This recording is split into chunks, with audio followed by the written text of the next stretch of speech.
에베소서 2장의 말씀은 물론 우리가 지난 며칠 동안 거듭 반복해서 얘기해왔었던 것이지만 너무나도 깊은, 너무나도 정말 방대한, 너무나도 심오한 그 복음의 그 내용들이 담겨져 있습니다. 그래서 한 줄 한 줄, 정말 그 한 줄 한 줄이 뭡니까?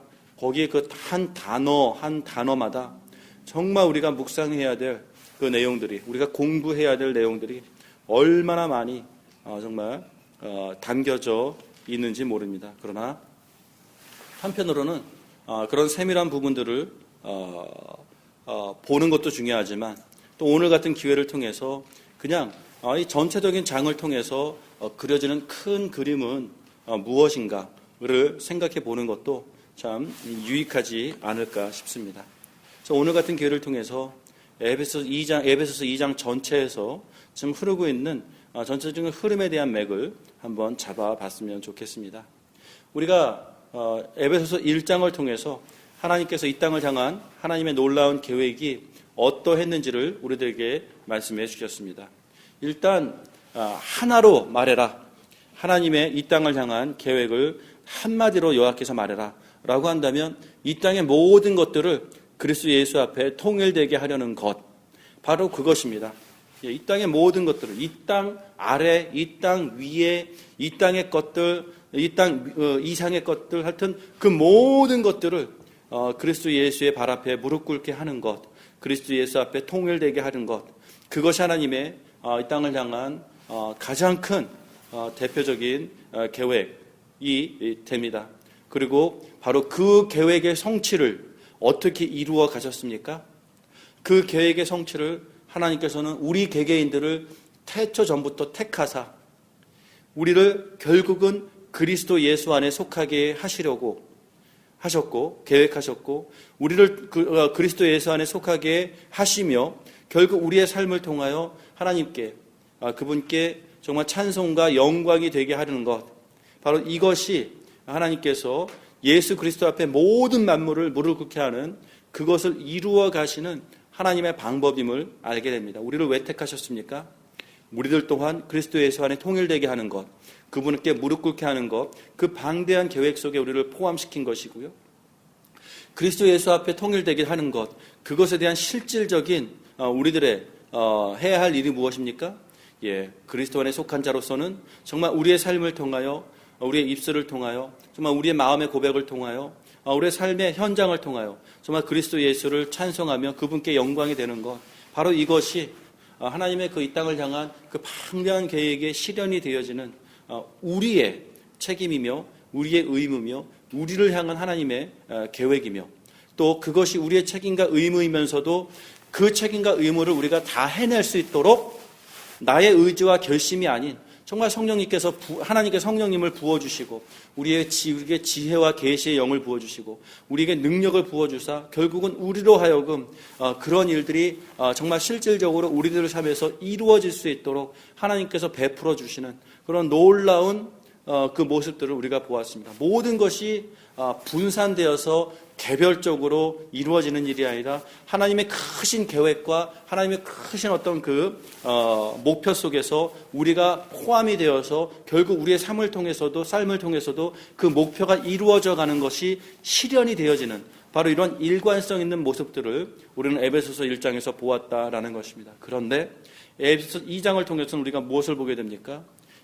역시 다시 한번 일관성 있게 우리가 그리스도 안에 속했다라는 것이 무슨 의미인지를 우리의 삶이 결국 하나님 앞에 정말 찬송이 되고 영광이 되게 하기 위한 바로 그 실질적인 구체적인 그 설명들이 우리들 안에 보여주고 있는 것이죠. 우리가 어떻게 그리스도 안에 속하게 되었습니까? 사실은 우리는 허물과 죄로 죽었었던 사람들이었습니다. 사실은 우리는 허물과 죄로 죽었었던 그 삶 속에 행하며 이 세상 풍조를 따르고 공중의 권세 잡은 자를 따랐었던 바로 그러한 사람들이었습니다. 참 성경의 표현이 심오합니다. 허물과 죄로 죽었었다 라고 얘기하면서도 2절에 바로 죽었었던 너희는 사실은 반드시 누워서 시체로 누워 있었던 것이 아니라 사실은 어떠한 삶을 살고 있었다라는 그 가운데서 행하고 있었지 않았느냐, 그 가운데서 이러이러하게 살아가지 않았었느냐라고 얘기하고 있습니다. 놀랍지 않습니까? 이 세상 풍조를 따르고 공중의 권세 잡은 자를 따르는 그 삶의 그 현실, 그 삶의 실체는 사실 죽어 있는 것이다 라고 이야기하고 있는 놀라운 어떤 그 표현들을 우리가 여기서 배우게 됩니다. 살아도 살아있는 것이 아니었다라고 말씀하시는 그 모습을 보게 됩니다.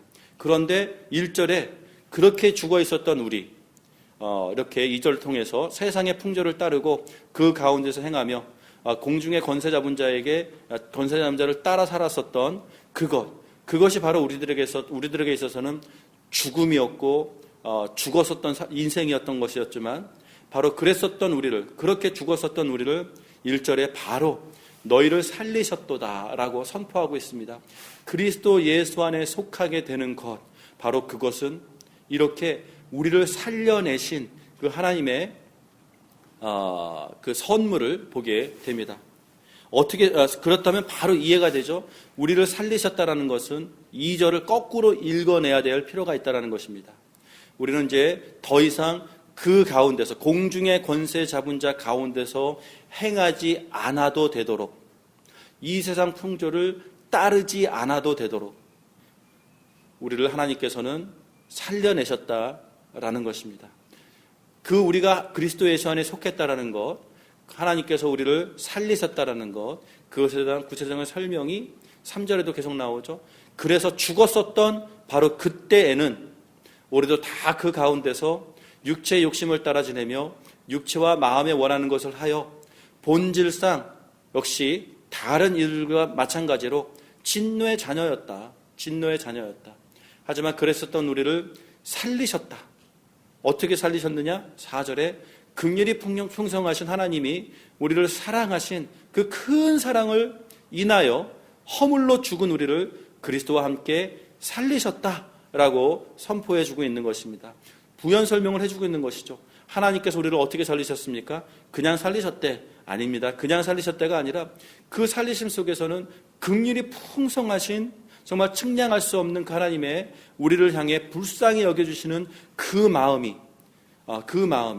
정말 그 마음이 하나님께서 우리를 사랑하신 그 큰 사랑, 여기 형용사가 나오죠. 그 great love, 측량할 수 없는 그 큰 사랑, 측량할 수 없는 그 풍성하신 그 긍휼, 바로 그것이 하나님을 움직이게 하사 허물로 죽었었던 우리를, 그 허물, 그 죽음, 바로 불순종의 권세 잡은 자를 따르는 바로 그 삶, 육신의 욕심을 따라 지냈었던, 육체와 마음에 원하는 것을 하며 살았었던 그 죽음의 인생을, 그 허물을, 우리를 그리스도와 함께 살리셨다. 그리스도와 함께 살리셨고 또 함께 일으키사 그리스도 예수 안에 함께 하늘에 앉히시는 바로 이 놀라운 방법을 통하여 그리스도 안에 속하게 하셨습니다.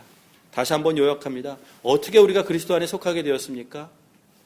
긍휼이 풍성함과 사랑의 그 크심에 대한 표현으로서 죽었었던 우리를 그리스도와 함께 살리셨고 그와 함께 일으키사 그리스도 안에서 함께 하늘에 앉히시게 된 이 놀라운 이것, 바로 이것이 우리가 그리스도 안에 속해 있습니다라는 그 실체라는 것입니다. 그렇습니다. 우리는 지금 본질상 진노의 자녀였었던 우리들이, 이 땅에서 공중의 권세 잡은 자 앞에 꼼짝없이 노예가 되어 살아갔었던 우리들이 오늘 우리가 이렇게 똑같이 이 땅에 살아있고 이 땅에 발을 디디며 살아가고 있음에도 불구하고 성경은 우리들에게 선포합니다. 6절에 우리는 이미 그리스도 예수 안에서 그리스도와 함께 하늘에 앉히신 바 된 자들이다 라고 얘기해주고 있다라는 것입니다. He made us sit together in heavenly places in Christ Jesus. 이 얼마나 놀라운 선포인지 모릅니다. 우리는 이미 천국의 시민이며 이미 그리스도와 함께 그 놀라운 그 하나님의 영광 중에 이미 앉히셨다. 성경은 우리들에게 앉히셨다라는 표현에 밑줄을 그어야 함을 우리는 또한 생각해 보아야 됩니다. 안쳤다라는 말은 무엇이냐면 더 이상 반복할 필요가 없는, 다시 우리가 또 해야 될 필요가 없는, 이미 완성되었다는 것, once for all에 대한 성경적인 표현이 바로 앉아있다라는 것입니다. 반복해야 된다라는 표현을 통해서 서 있는다라는 표현을 쓰고요. 더 이상 반복해야 될 필요가 없을 때에 앉았다라는 표현을 씁니다. 히브리서에서 많이 나오죠.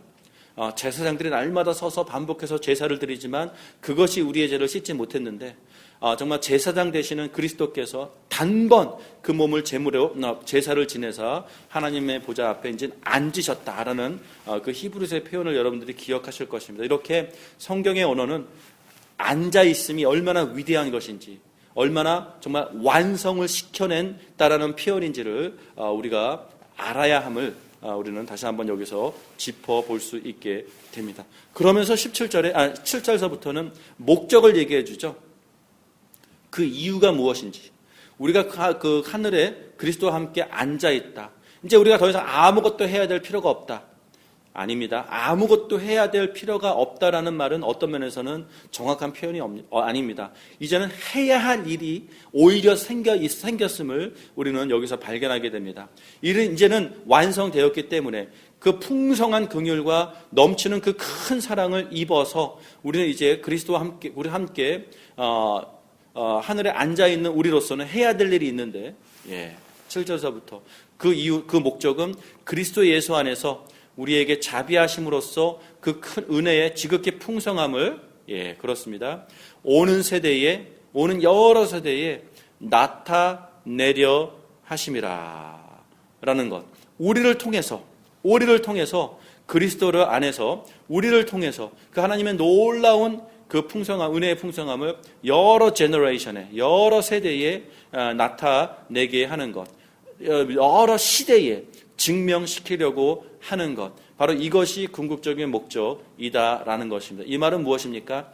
나만 그 보좌 앞에 앉는 것으로 끝나는 것이 아니라 우리를 통해서도 정말 여러 사람들에게 그것이 증거가 되고, 여러 사람들에게 그것이 초청이 되고, 여러 사람들에게도 정말 하나님의 그 동일하신 그 큰 풍성한 긍휼과 그 큰 사랑이 역시 그들에게도 혜택이 되어지고, 그들에게도 나눔이 되어지고, 그들에게도 그것이 은혜가 되어 그들 또한 우리처럼 함께 그리스도 안에서 하늘에 앉히신 바 되어지는 것, 바로 이것이 역시 1장에서 우리가 보았었던 하나님께서 모든 만물을 그리스도 안에 통일시켜가는 그 방법, 그 과정이다라는 것입니다. 그 놀라운 일관성 있는 그 하나의 목적과 그 하나의 과정에 우리가 어떻게 지금 쓰임을 받고 있는지에 대해서 에베소서 2장은 이렇게 구체적으로 우리들에게 설명해 주고 있다라는 것입니다. 그러면서 다시 한번 몇 절입니까? 5절, 허물로 죽었었던 우리를 살리셨다. 이 표현의 의미가 무엇인지, 허물로 죽은 우리를 그리스도와 함께 살리셨다, 이것이 무슨 표현인지를 8절서부터 설명해 주고 있죠. 그 은혜에 의하여 우리는 믿음으로 말미암아 구원을 받았으니 이것은 너희에게서 난 것이 아니요 하나님의 선물이라. 행위에서 난 것이 아니니 이는 누구든지 자랑하지 못하게 함이라. 우리는 그가 만드신 바라 그리스도 예수 안에서 선한 일을 위하여 지으심을 받은 자니 이 일은 하나님이 전에 예비하사 우리로 그 가운데서 행하게 하려 하심이라. 이렇게 우리가 어떻게 구원을 받았는지에 대해서 정확하게 얘기해 주고 있습니다. 우리의 노력이나 우리의 의지나 우리의 어떤 탁월한 깨달음이나 나의 어떤 지적인 판단, 이런 것들에 의한 결과가 아니라 정말 일방적으로 나의 바깥에 있었던 그 하나님의 일방적인 그 사랑 때문에, 그 은혜 때문에, 그 긍휼 때문에 주신, 그래서 구체적으로 하나님의 선물이라고 우리들에게 이야기해 주고 있습니다. 그래서 그렇지, 내가 믿었지, 내가 좋은 결정을 했지, 정말 그때 내가 이렇게 안 했으면 어떻게 했을까, 이렇게 나 중심적인 어떤 그 자랑 있죠. 9절은 바로 그것이 불가능한 것이다 라고 얘기해 주고 있지 않습니까? 여하튼 이러한 놀라운 하나님의 사랑 때문에 다시 한번 10절에 반복해 주고 있죠. 다른 언어로 표현해 주고 있습니다. 다른 언어로 어떻게 우리가 그 하나님의 원대하신 일관성 있는 그 계획, 정말 이 세상 모든 만물이 그리스도 예수 안에 속하게 되어지는 것, 거기에 우리가 동참할 수 있을까? 거기에 우리가 작은 섬김이나마 우리가 함께 협력할 수 있을까? 10절에 우리는 그가 만드신 바라, 우리는 그분의 작품입니다. 그래서 그리스도 예수 안에서 선한 일을 위하여 지으심을 받은 자들입니다. 어떤 작품입니까? 하나님께서 우리를 만드셨는데 새롭게, 하나님께서 우리를 새롭게 만드신 그 만드심의 목적은 그리스도 예수 안에서 그 선한 일을 위하여 만들어진 바 된 자들이다라는 것입니다. 그 선한 일이 무엇입니까? 그렇습니다. 그리스도 예수 안에 모든 일을 통일시키는 것, 이 세상 모든 만물이 그리스도 앞에 무릎 꿇는 것, 그것이 선한 일입니다. 여기서 얘기하는 선한 일이 거짓말하지 않고 준법 정신 속에서 의롭게 살아가는, 착하게 살아가는, 이게 선한 일이 아니라 물론 포함된 것이겠지만 결국 하나님의 선한 일은 이 세상 모든 일을 그리스도 안에 통일시키는 것, 이것이 하나님의 선한 일입니다. 바로 그 일을 위하여 우리들 또한 새롭게 지어진 바 된 사람들이다라는 것입니다. 그래서 우리의 기능은 그 일에 정말 최적화된 기능을 이제는 소유한 사람들이 되었다라는 것입니다. 그래서 11절에 그러하기 때문에 이제는 우리가 고민해야 될 것이 생겼다고 얘기해주고 있습니다. 정말 우리가 고민해야 될 것이 있다고 얘기해주고 있습니다. 그러면서 물론 시간 관계상 이런 것들을 생각해 보기에는 참 너무나도 벅차지만 우리가 이제부터 고민해야 될 것이 있는데, 우리의 과거가 어땠었는지를, 여러분 첫 번째, 우리의 과거가 어땠는지를 잊지 말아야 한다고 얘기해주고 있습니다. 우리가 과거가 어떤 사람들을 잊지 말아야 되는데, 왜냐하면 과거에 우리가 얼마나 이렇게 소망 없고 비참한 존재였는가를 계속해서 알아야만 지금 우리가 누리고 있는 이 은혜가 얼마나 대단한 것인지를, 얼마나 소중한 것인지를, 정말 우리가 이것이 얼마나 감사한 것인지를 더 깊이, 더 규모 있게 깨달아 알 수 있기 때문에 그렇습니다. 그래서 11절서부터 12절, 13절 계속해서 우리의 과거가 어떠했었는지, 그리고 그 과거를 통해서 13절 그리스도의 피가 얼마나 정말 우리들에게는 정말 절박했고 절실했고 소중할 수밖에 없었던 것인지를 우리가 몰라서는 안 되는, 알아야 한다고 성경은 얘기해 주고 있다라는 것입니다. 이렇게 우리를 하나 되게 하시고 아버지께 나아가게 하시고 18절, 이렇게 해서 19절에 동일한 시민으로 우리를 정말 세우주신 궁극적인 그림이 또 어떻게 완성이 됩니까? 1절과 똑같이 완성이 됩니다. 2장, 에베소서 2장은 에베소서 1장을 정말 판다기로 우리들에게 똑같이, 그러나 더욱더 깊이 있게 설명을 해주고 있습니다. 그래서 어떻게 끝납니까? 그렇습니다. 교회가 완성이 되어져 가는 것, 이것이 하나님의 그 놀라운 계획 속에 굉장히 중심적인 그 실체라는 것입니다. 이 세상 모든 만물이 그리스도 예수 앞에 무릎 꿇게 되는 것, 그 안에 나 또한 먼저 부르심을 입어 속하게 된 것, 그래서 그 안에서 나 또한 그 목적을 함께 이루어갈 수 있도록 하나님의 일꾼 삼아주신 그 놀라운 그 과정의 그 현장은 어디입니까? 교회라는 것입니다. 이 교회가 바로 섬김의 현장이며, 이 교회가 정말 이 세상 모든 만물을 그리스도 예수 앞에 통일시키는 그 놀라운 것을 이루어 나가는 그 현장이 된다라는 것입니다. 그렇습니다.